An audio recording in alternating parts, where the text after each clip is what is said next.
Week, I'm going to actually put Judy's best side toward camera. Actually, all of her sides are her best sides. So we did a basic whip. Everybody already knew how to do one, so we worked a lot on technique. We got rid of this concept. 1, 2. She's not that wide. We need to be very close to our follower when we set up a whip. So we're going to think a little bit more back diagonal, and I'm going to make sure that as I lead her in, these hips are very close together. Notice she is in front of me.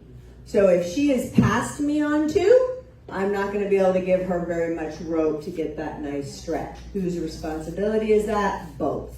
So leaders, if you dive forward, she's out of rope. Followers, if you take a huge step, you're out of rope. Okay? None of that needs to happen. Very simple. I'm going to move slightly back, turn my body, let it breathe. Remember, we're staying on the rail for 3 and. Some of y'all were doing this. 3 and. Where are you going? So we want to stay on the rail during the 3 and. 1, 2, let it breathe. Then we talked about when you step across the track, there's a couple different theories. This is the big no-no.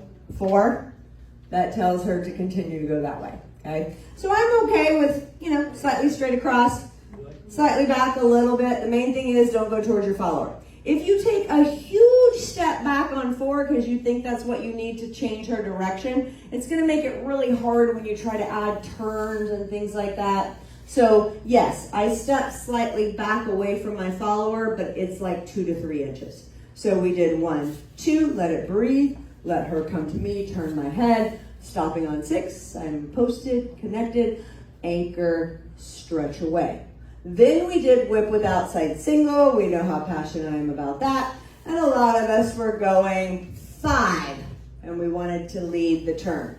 So we talked a lot about leaders. I need for you to turn you. Let it breathe. You can prepare the hand, but that's count 5.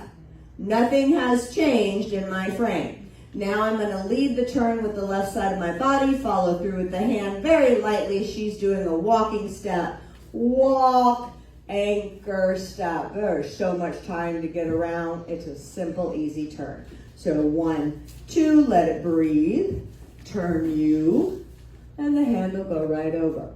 Then we went into just a basic stalker whip, 3 and 4. Now, leaders, you got to turn all the way around, half a turn, stay on the rail. 5, if you turn your head, that will help. Walk 6. Notice how close my frame is. I'm going to do a quarter turn with my right rib cage and let my right arm out slightly. That lets her know to anchor, okay? Because I could extend this, and you'll notice my frame will stay nice and close, and as soon as I quarter turn, it sends her into that anchored position. We took that one step further, and we added a nice, fun little Charleston, or taps or triples, and I did 5, 6, notice I'm slightly back weighted, so she can't really put weight on that foot if she tried. Then I shift weight and I stop moving back. So now we tap. Move, don't move. Move, don't move. And you can get groovy with it, right? And then as soon as I turn sideways, we are back in that anchored position. Left side pass, inside turn, whatever you want to do to come out. So we have basic whip. 3 and 4, turn the head. 6, we anchor, we stretch.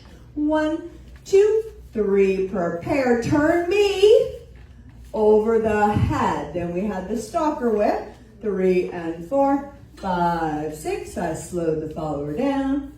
And then we could do this as long as we want. We even said, hey, look how she can feel when I want to do that.